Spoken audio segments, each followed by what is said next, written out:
Salut les gars, j'espère que vous allez bien. On se retrouve aujourd'hui pour parler des actus du Barça, entre autres l'absence potentielle de Lamine Yamal du match de ce samedi contre le Celta, des options qui sont étudiées pour le remplacer sur le papier pour ce match, la blessure de Christensen qui se prolonge, le retour au Camp Nou, et de Lewandowski qui a parlé de sa retraite. Alors, je ne vais pas perdre votre temps, let's do it right away. Alors pour Lamine Yamal, il est prévu qu'il manque le match contre le Celta Vigo en raison de sa blessure. Le Celta, une équipe qui nous a toujours posé problème, est sans un joueur qui déstabilise les défenses avec ses dribbles, passes, vision de jeu, et sa création comme Yamal, ça risque d'être compliqué. On a déjà perdu des points contre la Real Sociedad, donc il ne faudrait pas que l'on perde encore plus de points contre Vigo. L'importance de Lamine Yamal pour le Barça est amplifiée par le fait qu'il n'a pas été titulaire lors des deux seules défaites en Liga cette saison contre Osasuna et la Real Sociedad. Hansi Flick ne veut pas que cette tendance continue ce week-end. Lamine s'était blessé à la cheville contre l'Étoile Rouge et le Barça a confirmé qu'il serait absent pendant 2 à 3 semaines en raison de ce coup dur. Et, selon le média Diario AS, ça devrait être un peu plus long que ça car il va probablement manquer le match de ce week-end. Le club est très désireux de prendre des précautions supplémentaires avec Lamine Yamal étant donné qu'il n'a que 17 ans et qu'il joue beaucoup. Ça n'a aucun sens de le risquer contre le Celta s'il n'est pas à 100%. Même si son absence serait un coup dur. Néanmoins, on espère qu'il pourra affronter Brest en Ligue des Champions la semaine prochaine. Suite à ceci, il y a 4 options possibles étudiées par Flick pour remplacer Yamal contre le Celta. La première option, c'est Fermín López sur le côté droit. Avec Ansu Fati et Ferran Torres également blessés, les options sont limitées, d'où l'obligation de continuer à faire confiance à Fermín López, qui a remplacé Yamal contre la Real Sociedad.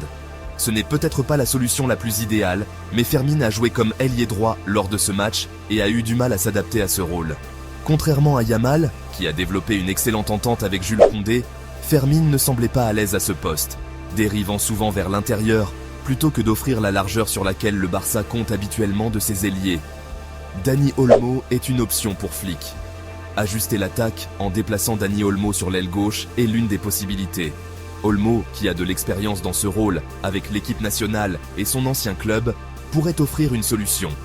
Déplacer Olmo sur la gauche lui permettrait également d'utiliser ses talents de meneur de jeu pour se lier aux attaquants centraux et contribuer aux efforts offensifs de l'équipe.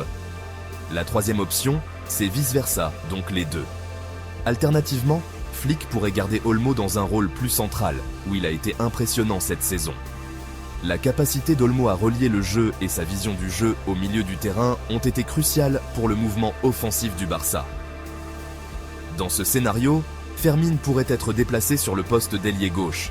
Bien que ce ne soit pas le poste le plus naturel pour lui, cela pourrait tout de même apporter de la largeur à l'équipe, même si on sait que ses meilleures qualités sont généralement observées dans un rôle plus central, où il peut influencer le jeu de l'intérieur. L'option la moins probable serait de titulariser Pau Victor, qui a eu peu de temps de jeu cette saison, n'ayant joué que 142 minutes en championnat en 8 matchs. Bien qu'il ait montré du potentiel, lui donner un rôle de titulaire serait un risque, surtout compte tenu de son manque d'expérience au plus haut niveau. Cependant, il pourrait potentiellement jouer sur les deux côtés de l'attaque, offrant une option plus dynamique dans la ligne d'attaque. En conclusion, avec la blessure de Yamal, Flick est confronté à une tâche difficile pour remodeler l'attaque du Barça pour les prochains matchs. Bien qu'il existe plusieurs options possibles, aucune ne constitue un remplaçant parfait pour le jeune ailier. Avec l'absence d'un joueur aussi essentiel, la réponse de l'équipe lors des prochains matchs sera cruciale pour maintenir sa position de force en Liga et en Ligue des Champions. Parlons maintenant d'Andreas Christensen, qui fait partie des joueurs malheureux du FC Barcelone qui se sont blessés au début de la saison. Le défenseur danois s'était blessé au tendon d'Achille, ce qui l'avait initialement écarté des terrains jusqu'en décembre au moins. Mais les dernières nouvelles sur la blessure de Christensen suggéraient qu'il était encore à au moins 2 semaines de son retour à l'entraînement. Un coup dur pour lui. Cependant, un nouveau rapport de Catalunya Radio affirme désormais que Christensen a fait face à un revers majeur sur le chemin de sa guérison. Il semble qu'il ait dû subir une opération pour surmonter ses problèmes. Il a opté pour une thérapie régénératrice cellulaire qui a été appliquée au tendon des 2 pieds. Il est donc peu probable qu'il revienne à l'action de sitôt. En fait, Le rapport ajoute que l'opération de Christensen pourrait le tenir éloigné des terrains pendant au moins 2 mois supplémentaires. Il pourrait ne revenir qu'à la fin du mois de janvier. Qu'est-ce que cela signifie pour le club? Un rétablissement tardif de Christensen pourrait avoir plusieurs conséquences en ce qui concerne le Barça. Ils auraient envisagé de le vendre, car il ne fait plus partie des plans de Flick. Cependant, une période de rétablissement plus longue pourrait potentiellement exclure son départ. Ensuite, il y a la question du retour au Camp Nou. Après de nombreuses spéculations sur la date potentielle de retour du Spotify Camp Nou rénové, le Barça a finalement confirmé la date potentielle du retour dans son stade mythique. Dans une lettre envoyée aux fans détenteurs d'abonnements au Camp Nou, comme le rapporte Mundo Deportivo, le club a informé qu'il ne reviendrait pas au Camp Nou au moins jusqu'à la mi-février. Pourquoi ce retard? Les abonnés ont reçu un email expliquant que les défis logistiques et le règlement de l'UEFA, qui interdit les changements de stade pendant la phase actuelle de Ligue des Champions, nécessitent de continuer à utiliser le stade de Montjuïc.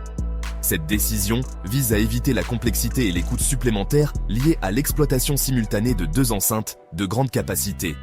Mais, le Barça prévoit de jouer contre le Rayo Vallecano au Camp Nou.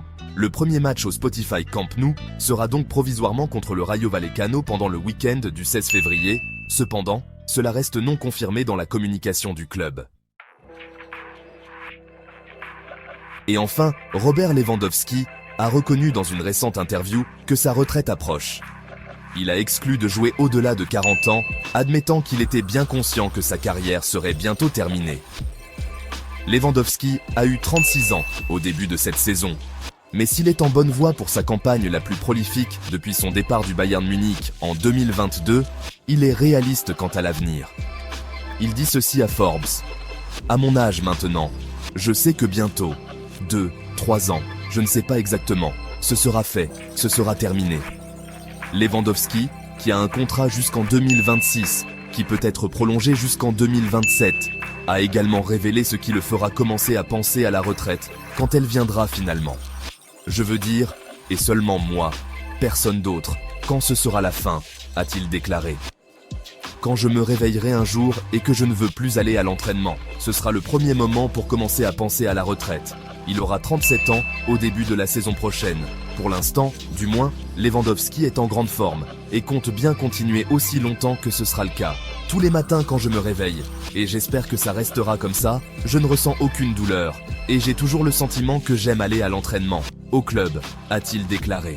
Dites-moi ce que vous pensez de la vidéo, merci de l'avoir regardée, et je vous verrai très bientôt dans la prochaine vidéo, qui s'affiche ici, à gauche ou à droite. Mais jusqu'à la prochaine fois comme toujours, Visca el Barça.